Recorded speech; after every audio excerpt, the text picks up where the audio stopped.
Today's podcast is sponsored by Shauna Hawkins Photography.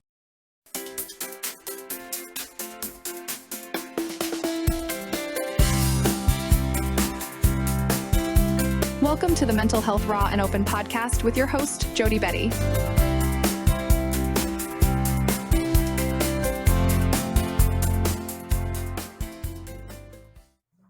Hi, and welcome to the Mental Health Raw and Open podcast. I'm your host, Jody, and today we are having part 2 with my dear friend, Amy Pagett. Amy, my goodness, it's been a long time. How are you? I'm doing well. How are you? I'm doing pretty well, thanks. I'm glad the winter's over and birds are singing and flowers are starting to bloom. Mm-hmm. We went down to see the magnolias in Niagara the other day, and there was just like, wow, so pretty. Yeah. So pretty. How's everything with you? It's good. Yeah, I've been really busy, but busy in a good way and doing lots of learning. Oh, awesome. Tell me about it. Yeah, so I recently became a somatic practitioner, which I think I think I was doing the course the last time I spoke to you. Right. Congratulations on that. That's amazing. Yeah, so now I am a somatic practitioner, which is pretty exciting. And then I'm also taking a course right now through the Embody Lab, somatic attachment therapy. Okay. Yeah, which is also pretty amazing. And Yeah, so just learning so much. that's so Um, cool. yeah, and then I became a Reiki master as well. I'm not sure if I think I might have been in the process of doing that the last time we spoke. Geez, you accomplished a lot since the last time we spoke. That's crazy. It's Yeah, amazing. yeah. What is like, I understand somatic is like the body mind connection, but how does it focus specifically on attachment? Hmm. And so it's really noticing how attachment shows up for you in your body, and Okay. in your reactions and how you respond to people. So much of our relationships are us playing out our old patterns that we learned as children. Yes. Yeah. And attachment also isn't just the relationship with others, it's also our relationship to ourselves. Right. I didn't think about it that way. As soon as I hear attachment, I'm like, oh my God, attachment. It's either for me, it's like, or okay, slowly. Yeah, and I'm learning so much too because, the view of attachment really is that it can shift, right? For such a Yes. long time, we kind of thought, oh, if you're an avoidant, you're going to be an avoidant for life. That's what you are, right? But it shifts not in even in different relationships, right? Depending on Right. who you're interacting with, your attachment style may be different, Oh, right? that's interesting. And also, we can change our attachment style. The more we heal and evolve, we change how we interact with people and ourselves. Yes. And I think I feel familiar with that in a way because I used to be like, at the beginning of my healing journey, like if I found someone that I was comfortable, I was like a magnet, just like, oh, you're a safe person, like let me latch onto you, right? And then it was almost for me, I knew it was too fast. And for them, they're just like, whoa, slow down. And I was like, okay, I know can see what I'm doing. I can see the pattern that I'm repeating, but I couldn't stop it at the time. It was just like, and I just like, you know, Yeah. lost a lot of friendships, I guess, along the way from over attaching. And now I've kind of got a boundary of a lot better boundary, but I did not have any boundaries before. So Right. And that's a big thing, right? The ability to set boundaries. yeah, So many of us kind of grew up in this, especially with trauma, almost boundaryless. yes, yeah, Especially if you've had boundary violations, you become boundaryless. There are no boundaries. It's just, who can I become? I'll become whoever you want me to be so that you're going to love me. right. Yeah. And so as we learn to set boundaries, healthy boundaries, we have better attachments, more secure attachments. Yes, I'm finding that I think I'm still at the point where like I have a little bit of flexibility in my boundaries, but they're getting a lot stronger than they used to be, without feeling guilty for setting them, if that makes sense, you know? Because like if Exactly. you are boundaryless with someone for so long and all of a sudden you like set boundaries, they're like, what? Like, what are you talking about? What do you mean I can't say this or do this anymore? Right? And I'm just like, Yeah. I'm sorry. Well, and boundaries can feel like uncomfortable at first because really boundaries are your safety net, right? You set them to make yourself feel safe and to create safety. And they're also you identifying your needs, right? Right. And so that can feel really kind of scary for some of us because especially for myself, I didn't really know what any of my needs were, because I was so used to meeting every other person's needs. Mm-hmm. What are your needs? I'm gonna meet those first and just really abandon my own. Yeah, and so the more you understand what your needs are, the easier it is to set boundaries because there's clarity there. I think that's the hardest part. Like for a long time, there's not really clarity. Like what do I Right. need? What do I want to set here? And I think too, sometimes there's just like a lack of communication in expressing our Mm, boundaries, right? Like, I mean, it's one thing to say you can set them, but now you have to, express them so they're not crossed, so you don't get disappointed by people. And I don't think that's a conversation, honestly, that too many people take the time to have. hmm. Well, it's uncomfortable, right? Yes. Yeah. And so it's leaning into that discomfort of, this is what I want. This does feel safe for me, and I am worthy of feeling safe. Yes. You Yeah. know? And that's another recognition that takes, as a trauma survivor, right? That Yeah. takes a long time to feel what is safe, like, and not like safe around me physically, like what feels safe in my body. Hmm. Um, and to be able to identify those things, I think is, at first when you're on your trauma journey, it's a struggle. Like it's a Hmm. true struggle. But I think like as we progress and heal a little bit more, it becomes a little more easy. To, stick with our needs and realize that we too are, worthy of the love and the compassion and empathy that we've been giving out like so freely Hmm. without really turning it inwards. That was a thing for me. Like, I feel like everyone else was worthy of all this, whatever, but I wasn't worthy of it. So if someone like gave it to me, it was like, whoa, what are you doing? Yeah, yeah. And when you talked about like just a second ago, how you talked about like that safety piece. And I think with that, with boundaries, becomes this really big question with this discernment piece. Am I unsafe or am I uncomfortable? All right. Yeah. Right? Because we can be uncomfortable, Yes. right? And you can also find safety in discomfort. Yeah. Okay. I will believe you. I don't know that I've gotten there, but I'm not really sure how to self-analyze that? Hmm. Well, thinking about like even something new, right? If you were to start something new, most new things are going to feel really, really uncomfortable because you don't know them. Right. Right. And so, of course, there's that uncomfortableness like, oh, am I going to be good enough at this? Can I master this? Am I going to look like a fool if I do this? These are kind of the things that go through our head. Right. But a lot of that is just discomfort. It doesn't mean that we're stepping into something that is unsafe. Unsafe. Right. Right. And so it's understanding that we can find safety in those, moments of discomfort. Right. Yeah, that makes sense. Even with the little things, like I've been doing art a lot as like a healing thing. Hmm. And I tried my first piece on canvas, and I'm very self-critical, but I've never worked with acrylics and canvas, and it came out okay. And um, but like there's this like double entendre in my head because one's like, oh my God, you're gonna suck at this, whatever, and then the other half is like, you're not supposed to be Picasso. Like literally, you don't even have to show it to anybody, right? Yeah. And I would say that that's like discomfort, right? Right. Yeah. And so it's finding safety in that. Maybe the safety is that I don't show it to people, Right. right? And so it's finding that safety in the discomfort.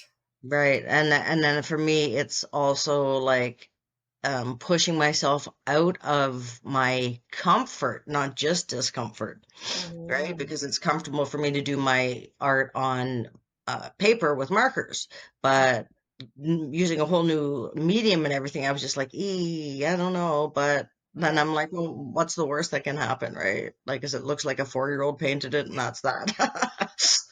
Yeah, and I think you bring up a good point because a lot of people say, "Oh, you have to get uncomfortable to grow," which I think is true, but there also has to be choice and voice in order for us to step into that discomfort, right? So when you're talking about, "Oh, I'm going to try different, like I'm going to try it on a canvas," right? That was a choice that you had to step into that discomfort.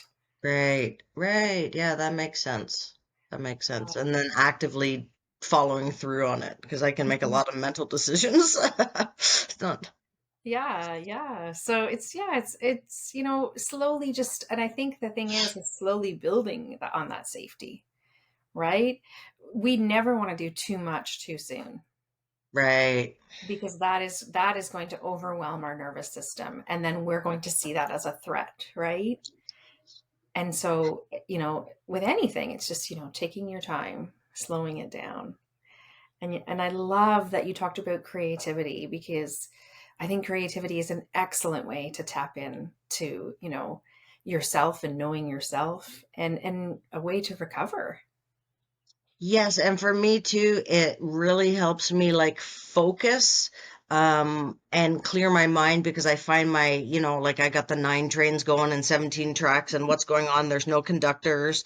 Um so it helps me calm my mind down. So I'm literally just, and it's one of the few things aside from photography that I can really block everything else out and just focus on what I'm doing and feel like a sense of safety, a sense of peace, and a sense of calmness, right? Hmm. And those are like, again, at first, those are uncomfortable feelings for me too, because I'm like, wait, I'm calm? What's wrong? Yeah, right. Calmness, Where's my anxiety? God damn it. right. And that's that too much too soon, right? Like sometimes calmness doesn't feel safe for Oh us. my gosh, no. No. And same with silence, right? Right? Yeah. There's something to say about sitting in silence and feeling safe about it. And Mm. it feels awkward at first, because you're just like, I don't know, like it's just too quiet. Like there needs to be a background noise. I'm always have music on, or I have the TV on in the background while I'm doing something else because it's kind of like a double distractor. But I'm Hmm. trying to take time to just be silent and just like, even if it's just for 5-minute increments, and Hmm. just try and be silent and focus on what my body is telling me Hmm. it needs at that moment, right? Yeah, like that felt sense, right? Really, that's what it's called. That that connection to the body and how it's speaking to you, and it's not in a language, right? And so there does kind of have to be a quietness to tap into that, right? Because it's very pre-verbal. When you think about babies, they can communicate what they want and they can't speak, Right. right? And so it's really tapping into that pre-verbal language within your body, Oh, I never which thought about it in that way. Yeah. Mhm. Which really does help when it's quiet. And so sometimes the quiet can feel uncomfortable, Mm-hmm. you Yeah, know. for sure. After for more than 5 minutes, I'm like, okay, I need music on. Put some music on. Yeah, and also sometimes it can be really difficult to describe what's happening in within, right? Yes. And Yeah. I always say that's okay, right? Because some things really can't be put into words or language. They're more just felt in the body. Like I know something's happening here. I can kind of, maybe I don't have words to describe it, but it's something is happening. Right. And I think sometimes that can make me frustrated because as a writer, I'm very descriptive, and when I can't grasp words for what I'm feeling, it makes me almost feel anxious about it, Mm, or more uncomfortable about it because I'm like, what is this? What is the word? Like, I need to be able to describe it in order to process it.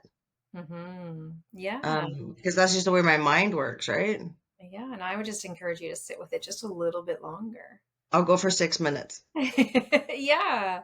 And just, just even if you don't have words to describe it. And a lot of people say, well, I feel nothing. And nothing is still a feeling, right? Okay, yeah, that And makes so sense. just sitting with that nothingness. Where do I feel nothing in my body? And your breath is such a great way to kind of connect, right? When you think about whatever that feeling or sensation is within you, whatever you're noticing, that this felt sense, you can always go back to your breath. Right, right. One thing you taught me that was so helpful was, and you got to remind me, but I believe it's when you do nose breathing, it's Mhm. resetting the parasympathetic or the sympathetic nervous system. Yeah, so when your nose is for breathing, your mouth is for eating, right? And Right. and it's really optimizing your breathing, right? So when you're breathing through your nose, it's more parasympathetic, right? Okay. Whereas your mouth is more sympathetic breathing. Okay, And because I so see a lot of people when they're doing breathing exercises and they're like, like this deep yeah, exhale. I'm like, wait, I don't think you're supposed to be deep exhaling. Use your nose. yeah. If you really want to optimize your breathing, you really want to use your nose, right? Right, And it's really about the balance of gases, right? Um, right. because if you have like really fast breathing is like you have low carbon dioxide. Okay, And so it's not like it's an optimal like finding the balance between the two gases, right? And so slowing down our breathing, you know, we increase our CO2 levels. okay. I didn't know the medical standpoint behind that, so Yeah. And that's good so, to know. it's just slowing down the breathing is going to, slow down your heart rate and slow down your hopefully your body and your nervous system so that you can really tap in to that parasympathetic. Okay, Yeah. And so really if people are listening and they don't know what those mean, your parasympathetic is your rest and digest state. And then your sympathetic is your fight or flight. know And so, that one too well. yeah, and so most trauma survivors do, right? I think about myself. I lived in that fight or flight stage for a really long time. That's all I knew. Just go, go, go, push, push, push, right? And the parasympathetic is the rest and digest, and we are all worthy of rest, Right. right? And that's another thing too, just acknowledging that yes, I am worthy of rest. Yeah, I think a trauma response is to just keep going through everything because that's how you survived, right? Like just Yeah. you just gotta get up in the morning and you just gotta keep going and you know, I know that I lived the greater portion of my life in fight or flight or fawn or freeze. Hmm. And I'm gonna say like it's only like 20% of my life now and the other 80% doesn't. I mean, my mind wants to work like that, but I can recognize it and usually like stop it and remind myself I'm physically safe, I'm emotionally safe. There's nothing really wrong. And I have to remind myself that often so it doesn't automatically kick back in and I'm like hyper alert all the time. And like I used to be super hyper alert just at home. And Hmm. now I can just chill at home and be comfortable. I will still be, I can't turn it off when I go out in a crowd. Like I always say, like I can go to a restaurant with my family and unfortunately I can focus on their conversations, but in my ears hear the conversations of the surrounding tables and I know what's going on with Mary and her chicken and Helen and her potatoes and right like and it's just like I don't want to hear that anymore. And that for me is, like that's a survival skill because I had to know what was going around me all the time. Yeah, and I like that you just said that. That was a survival skill, Yeah. right? And so we really want to, we think a lot of people think, oh, I want to heal and I'm just going to get rid of all these strategies that I had. Yeah. But those strategies really served a purpose, right? You survived. And so, our bodies are so adaptable. and they adapt and do whatever they need to do to survive. And so Right. really, not looking at these strategies as this awful thing, looking at them with gratitude, they help me survive. Yes. Yeah. Yeah, Yeah. kind of reframing that they are, they serve their purpose, but maybe you can just chill out a little bit now because, I know you're there if I need you, but you don't need to be like active at the forefront of my mind 90% of 7% of the time, Yeah. And just slowly stepping into that, Yeah. not being hypervigilant. Because if hypervigilance is what you know and is what made you feel safe, abandoning that is going to be really difficult. So finding places, that do feel like you can relax or possibly Hmm. step into that parasympathetic state. And so you talked about for you that, really busy places are not the place for you. Yeah, I can force myself through them, but I'm still like hyper aware. That's why I like nature. I like to go for hikes and trees, and water is my calm. Being on the water, in the water, around the water, anything with water. Yeah. And that's like, it just brings me like instant peace. Just listening to water, right? Mm. Yeah, I feel the same, right? I love the water. It just feels, I can feel my body relax. Yes. Yeah. Yeah. And so knowing that Absolutely. is amazing, right? Knowing what things can help you relax. Yes. Yeah. And Yeah. then paying attention to them and then going to do them. Yeah, seeking them out, Yeah, for sure. Yeah. So I saw you made a post. You had a very interesting event you went to. Yeah, I got to see Gabor Mate in Toronto. I Yeah, he Wow. was at the Roy Thompson Hall. It was just amazing. I just didn't feel so blessed that I got to go. When I first got sick, I hadn't really made the connection that my illness was linked to trauma. And someone, I don't even know who it is, and I really want to know because I want to thank them, but I can't remember who it was. But they gave me his book, When the Body Says No. And I remember reading it, and I just was so overcome with emotion because I was like, this is me. I get it, right? That connection between your mind and your body. And, I had these oozing blisters everywhere that were just like they were on my lips, my feet, Oh, and I couldn't walk, right? And so, and my hands, and it was just this connection of, oh my goodness, this is my trauma coming out. I am sick because I have so many unhealed wounds. And so I read that book, and I was just like, this shift happened in my mind. And I emailed him. He never replied, but I did email Gabor and say, like, your book is life changing for me. And so right. then, now as I've done all this healing, and then I got to go, I didn't meet him, but I got to see him speak in person. I was just like, oh, this is so amazing. I feel so blessed. And he's just such a wealth of knowledge. And he talks so much Yes. about, how our bodies are, these diseases and illnesses are really in response to trauma, and he talks, It's yeah, and it's he so talks, true because you know what, like everyone, when I do my space on Monday night, everyone in there's had some sort of trauma, and I bet you 85% of them all have some sort of autoimmune issue. yeah, yeah. And he talked about that. And he talked about how, like, our immune system is its main purpose is to get toxins out, which, when you think about that in relationship to trauma, is really amazing. Mm-hmm. Mm-hmm. Right. And just, there were I took notes. There were so many things that he said, and so many of us are just acting out that childhood programming. Right. Yeah. And he also had really good boundaries, right? Which I'm sure is something that he really worked on a lot. Like, he left a question period at the end. And I kind Okay. of chuckled to myself because as a teacher, I teach kindergarten kids. I always have to say, like, there's a difference between a question and a story, right? And so this was a question period, and a lot of people came up and told their stories. And he did interrupt some of them and say, we don't have time for your story. What is your question? Oh, nice. Nice. Yeah. And so, I was just like, that is someone with really strong boundaries. And then it was over at 10 o'clock. And at 9:59, he was like, okay, thanks.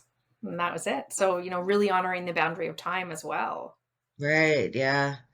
Wow, Yeah. that must have been quite an experience. I saw the Dalai Lama live, and it was like that same kind of thing. Like it's like one of those things you once in a lifetime just happened to be, and it was just uh, like Mm-hmm. the experience is forever, memorable.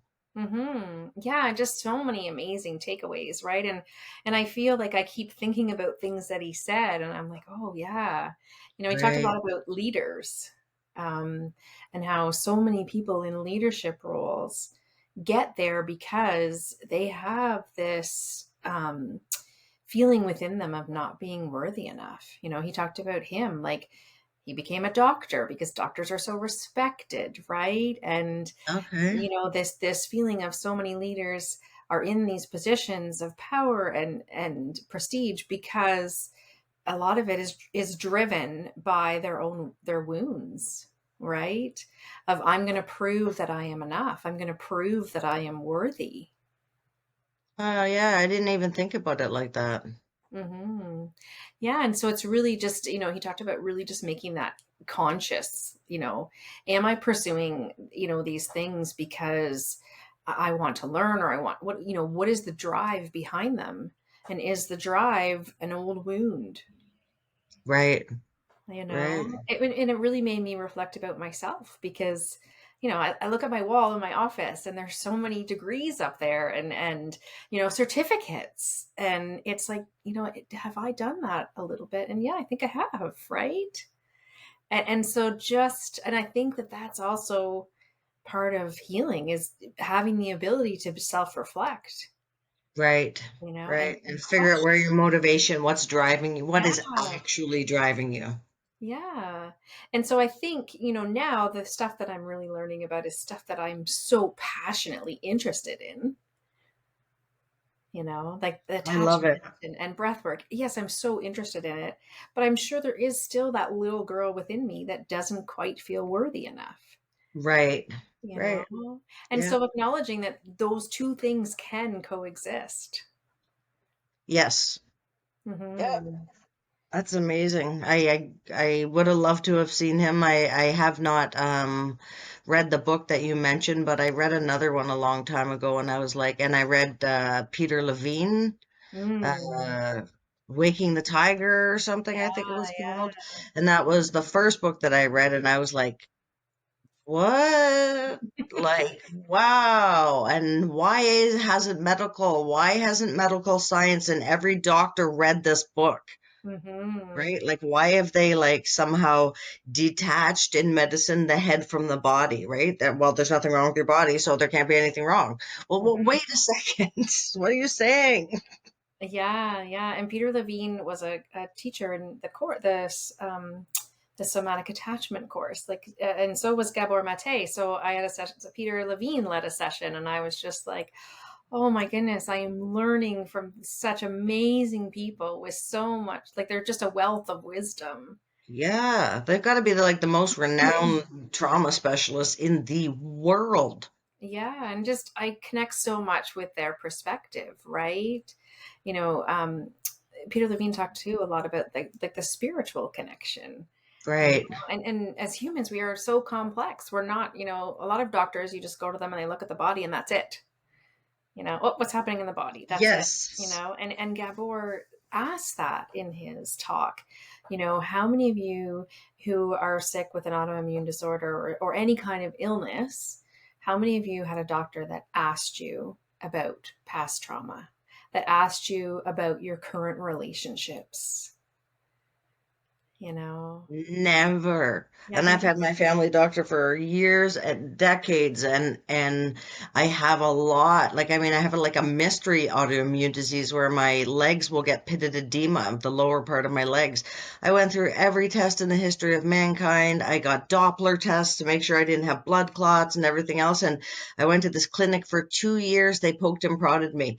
And at the end of it, the guy said to me, I'm really sorry. We have no idea what it is. If you ever find out, please let us know. And I was like, okay. and I guess my question is, what do you think it is? I think I know it's just, it was, and it is, it happens when around, I've been able to recognize if I have a trauma flashback or a trauma memory that lasts more than like a day or two, it's extended. Um, I will get a fibro flare up, and the fibro flare up will cause my legs to swell. Yeah. But telling my family doctor that, she just looks at me like I've lost my mind and I need more meds, right? Mhm. But then I would say, like, how wise is your body, right? Like, Right. our bodies are so amazing. Yes. They are constantly responding to what's happening in our lives and warning us, right? So, like, and that's a thing too with pain, right? Pain is like a signal, Mm-hmm. and when we think about pain from the Western medicine perspective, it's like we want to get rid of it. Yes. Here, take this pill. Yeah, get rid of it, right? Whereas I would say, oh, what is that pain trying to tell you? You Mm-hmm. Let's create a relationship with this pain, because the pain is probably so full of wisdom. Right, absolutely. Being able to tune into it and figure out what it's trying to tell you is, I think, the key proponent of it. Not Mhm. easy to do necessarily, but No, it's not necessarily easy to do. And again, it's that little, creating a little relationship, stepping into it a little bit, or even titrating, right? Like stepping into a little bit and then stepping out, right, kind of going back and forth so that there is that feeling of safety. right, right. You It's know. funny because it wasn't a traumatic event, but I had a foster sister for a year and a half when I was about 5 or 6. And one day, my mom apparently told me she had to leave the house and we had to drive her back to foster care. And I had no idea why. I carried all this guilt because my parents said it was because we fought, her and I fought. Well, about 3 weeks ago, I get this random message on Instagram. Mm. And after looking for me for, the past 20 years, I now have enough, like, if you type my name in Google, it'll bring up enough stuff. And so she started reading my blog and she's like, oh my God, like, this is the same person. So she sent me this message and we started talking, and it's been, um, it's been beautiful to reconnect at the same time as being very traumatic because she was older than me. So she does have memories. So Mm. the memories that she have validate my trauma, which Mm. is important. But at the same time, there's also new bits of information being added into this old trauma that I thought was like a closed, you think you're like, oh yeah, wipe my hands clean. I did therapy for that. And, like it's not going to come back up again. Right. And, yeah, it's been interesting being able to process it in this type of frame of mind to is if I had processed it a year ago, Mhm. I would probably be in some sort of like crisis or mess, right? Yeah. And isn't it interesting how she came into your life now? Yes, yes. Mhm. Yeah, it's very interesting, and it was just so validating to know, like, what I experienced, like, was the little shop of horror, the little house of horrors, so to speak. And to have someone like a couple of years older, you come back, 30 years later saying, no, this is the truth that I know, Mhm. um, instead of, all the lies that I was told. And it took me a while to just like, oh my God, like, really? Like, I don't want to hear it because I made peace with something else, right? Mhm. But now that I've heard it, I'm able to process it better, and a lot more things like click in my head as to, why it didn't stop happening, so to speak. Mhm. So Yeah. yeah, it's been really interesting. Yeah. And you touched on a thing, kids blame themselves, right? Because a child's world is really all about them, right? As children, they're the center of the world, right? Right, right. Really difficult to see things from other people's perspective. Mm-hmm. And so when something happens, oh, it must be my fault. Yes. Yeah. Yeah. And then that was reinforced by my parents saying, that's your fault. And then never being able to talk about it again after that. Because it was like, I remember that day like it was yesterday, right? Because it was so traumatic at age, I think I was 6 or 7. It was Yeah. so traumatic. I didn't know what to do. So I just did it like I did with everything else and shoved it in the vault and went on with life, right? Because that's what Mm. you got to do to survive. Yeah, that's that coping mechanism, Yeah, yeah, and that's really a learned, like conditioned response, right? right, I'm not going to talk about things because talking about things isn't a safe response for me. right. Yeah, that's Hmm. exactly it. That's exactly Yeah. it. And so what an amazing gift that she's now in your life and you can talk about, the things that you didn't no one could hold space for before. Right. Yeah. Because there was no one, quote, there, right? Like, and I never thought that I would see, or, I mean, I looked for her for years, but I only had a first name, so it's Yeah. not possible to find Yeah. someone by first name, right? Yeah. So, yeah, it just was, I read the message. I was on the phone with someone. I read the message. I was like, what? I gotta call you back. What is happening? Yeah, wow. What an amazing story. Yeah, yeah, it was pretty cool. And it's really helped, just take another rock out of the backpack, of trauma, which has been nice.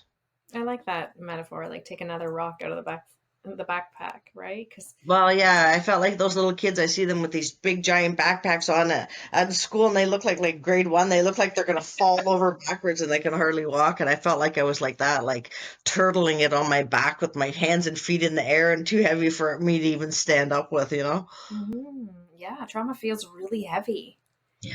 And it feels even heavier when we carry it alone, Yes. Yeah. right? And that's kind of what you're talking about here is that aloneness, right? When trauma is coupled with the aloneness, it feels even more heavy. Yeah. And it's difficult to, Mm-hmm. process that, you know, because when we think about trauma isn't just what happened. It's also what didn't happen. Yes, that's a huge thing. All the things you missed out on. I Hmm. tell people you are allowed to grieve for the things that you did not get as a child. You are also allowed to give them to yourself now, Yeah. right? And I'm glad that you brought up grief because there is grief that goes with trauma recovery. The more with new awareness comes grief. The more things that we become aware of as we're adults and we have the capacity to really understand what happened, because often as children we don't understand, right? Mm-hmm. So then in adulthood there is this capacity to really not only understand it but also verbalize it and articulate it, right? And there is grief that comes up, grief for the lack of support that there was or wasn't, right? Right. Yeah. And grief for that little child, that felt alone. Yeah. There Hmm. was a period of time when my friends had like younger kids, and I would just look at them and go, "Look how beautiful and innocent they are." Like, Yeah. right? And how everything is so new and so exciting, and the littlest thing is like so much fun, right? And I was like, at first, I was like, this is making me angry. Like, I'm so happy for these little kids that they're healthy and growing up great, but and part of me was just like not jealous, but just angry that like. Hmm. I mean, where was anybody? Like, Hmm. Yeah, and it's okay to be angry, right? Because what yeah, you're talking about is that play, right? Children are driven by play and their sense of playfulness and curiosity and wonder. And when you have trauma, that is, sometimes there is no sense of play. right. Because play requires us to kind of let go, Yeah, and yeah, relax. yeah. I remember when my father would go on extended vacations, like a couple of months at a time when I was a kid, then was the time where I would play more Mm. and feel safe playing and doing my thing and that kind of stuff. But Hmm. And that's yeah, key, right? That feeling safe. yeah, Yeah. And I work with kids, right? So I do a lot of play-based learning. But I yes, also notice that, when as a coach too, there's a playfulness that needs to come in too, right? right. Because play isn't outcome based. There is no outcome. Whereas we think about work, there's like an outcome, right? Mm-hmm. Whereas play is really just a vehicle to tap into that curiosity and wonder. Yeah, and that must be a good thing about working with the little ones too. It is, yeah. And just, everything is so fascinating to them. Right? We were talking about, right? And You it's just just, move something to the other side of the room and they're like, "Whoa." yeah, yeah. And what a beautiful thing, right? Right. And I think that it's almost like this lens for them. And I think that that's what recovery is like too, right? It's this lens of awe and wonder. Right, absolutely. I remember like using the metaphor of like wearing trauma glasses and they're like blacked out like Ray Orbison. You can't see any light. And then all of a sudden someone says, "Oh, step into the light." You're like, "What the hell? I took my glasses off. I'm still blind. I can't see anything," right? Because I'm so used to being in a cloud of darkness. So then everything was just like, whoa, like looking at it with this fresh new perspective. There was a lot of um things that I started to see. That's when I got back into photography again because I Mm. noticed I was noticing the little things, the beauty that I noticed that other people may just bypass. Like I saw, I'm driving out in the country and I'll make my roommate Emily like, "Stop the car! There's a tree in the middle of the field." He's like, "What?" I said, "I need to take a picture." He's like, "Of a tree in the field." I was like, "But don't you see it? There's just a tree in the middle of there's no trees around. It's just this tree in the Yeah. middle of a field. Do you not see the beauty in that, right?" Yeah, and I love that, right? And I think that that is part of that's a sign of healing, right? To be able to see the beauty in things. Yeah. Yeah, and to just stop and slow down, right? Yes. Yeah. Yeah. He doesn't like when I say stop so fast because he's like, "What's in the road?" Yeah, yeah, but so beautiful, right? To Right, just right, yeah. stop and notice. And again, it's that connection to nature. Oh, yeah. Yeah. Nature is the savior, I swear to God, in so many ways. Well, and we are a part of nature, right? Yeah. And I think, we are just moving further and further away from that Right, unfortunately. in our daily lives, right? And Yeah. so again, it's reconnecting to that primalness within, right? And so many of our responses are very primal and animal like, Right. Yeah. and because those things that we do for survival are the same things that animals do for survival. Right. Right, right. I That was freezing and running. yes. Yeah, and Yes. fighting.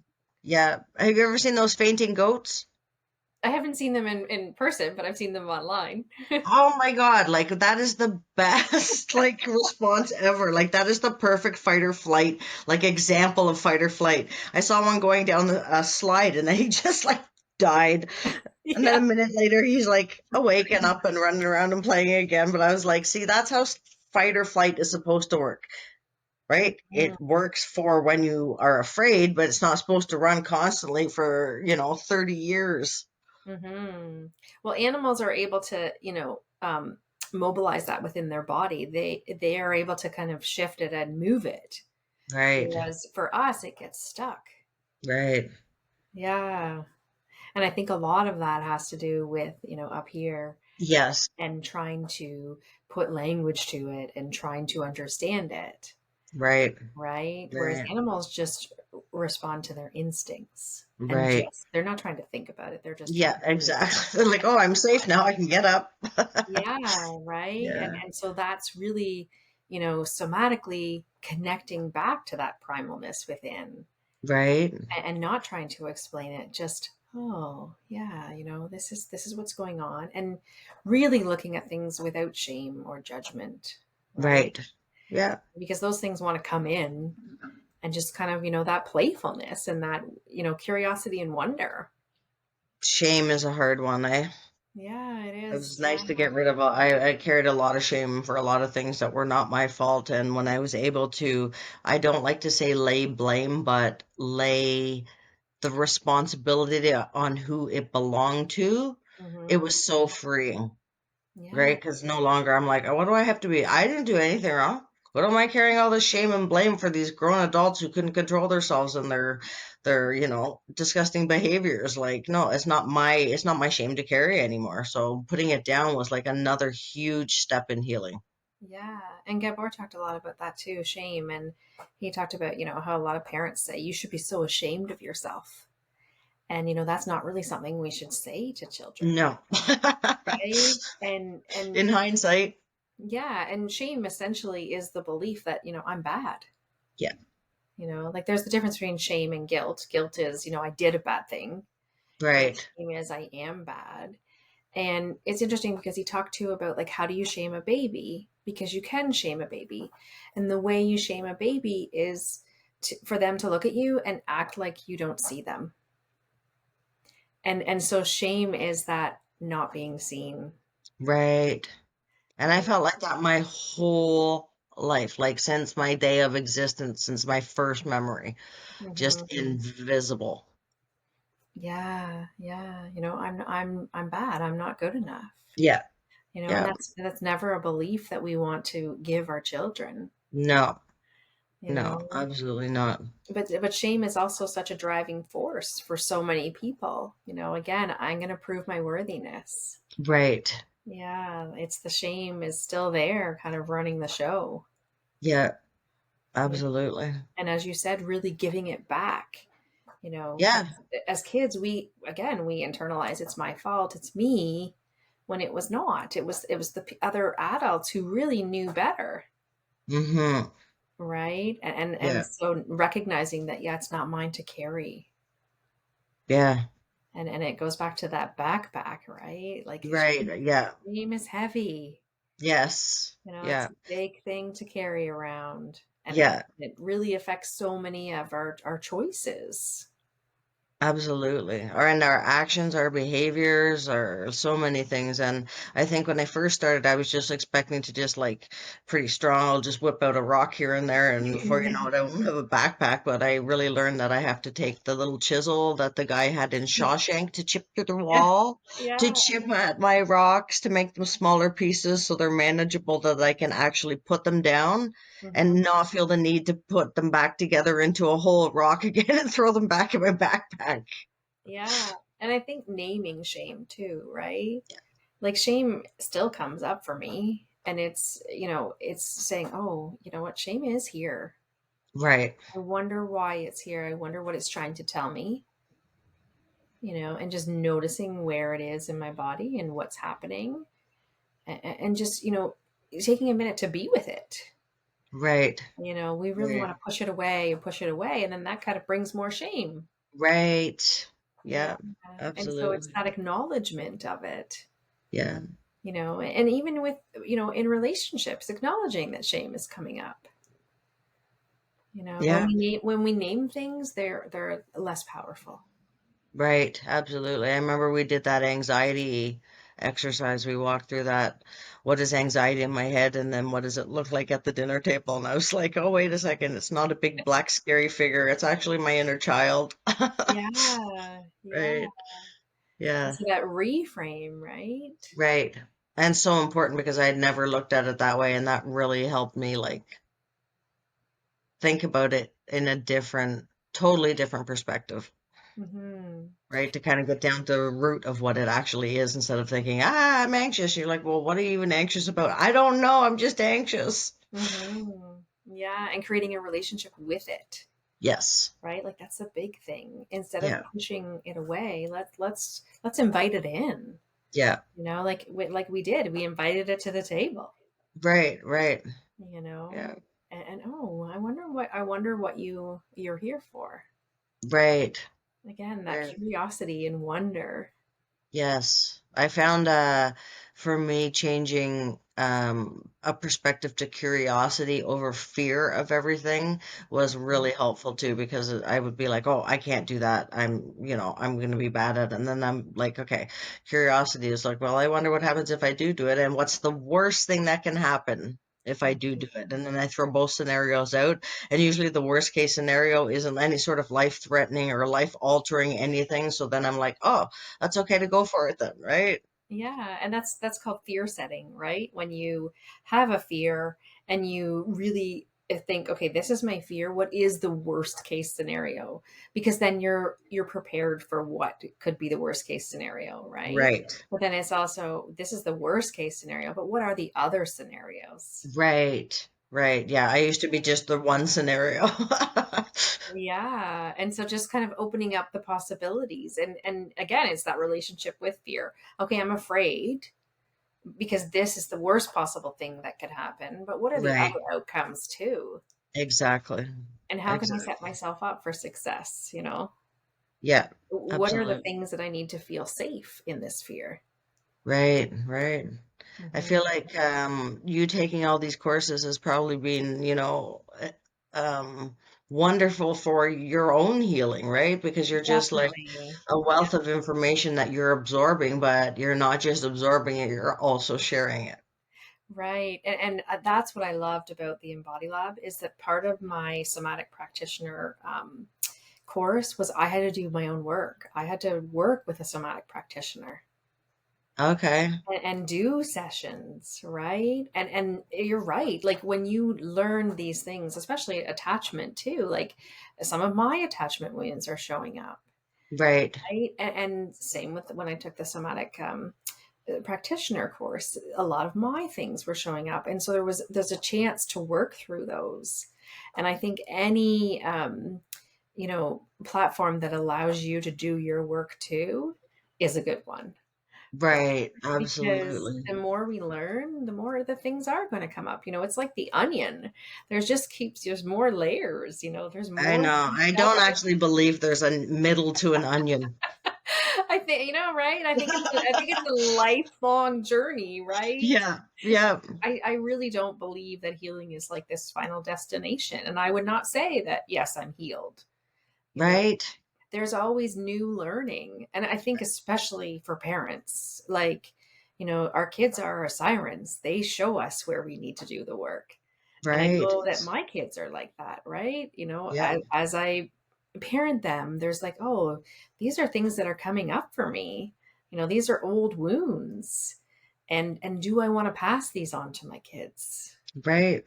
And so with every phase of life, there's going to be new things that come up. And with every new relationship, whether it be work or, a romantic relationship, any kind of relationship, because trauma is relational, Right. right? And things are going to come up. And so there are opportunities for growth, for more growth and more learning. Yeah, people ask sometimes like, "Oh, if I do A, B, C, and D, and then when will I be healed?" And I Mm, don't want to be the pessimist and say, "Well, I don't know that there is a healed. There's a lot of healing, and things will change as you heal, and your perspectives and your life will change as you heal. But is there an end point? I have no idea." To me, no, because it's like learning. If you choose to, there's no end point to learning. definitely. Right. And so sometimes the more you learn, you're like, oh, the less I actually know, right? There's Yes, just more and more exactly. to learn. Yeah, yeah, Yeah. that's Yeah. wonderful. I'm so proud of you for taking all those courses and Yeah. you're kicking ass and taking names, lady.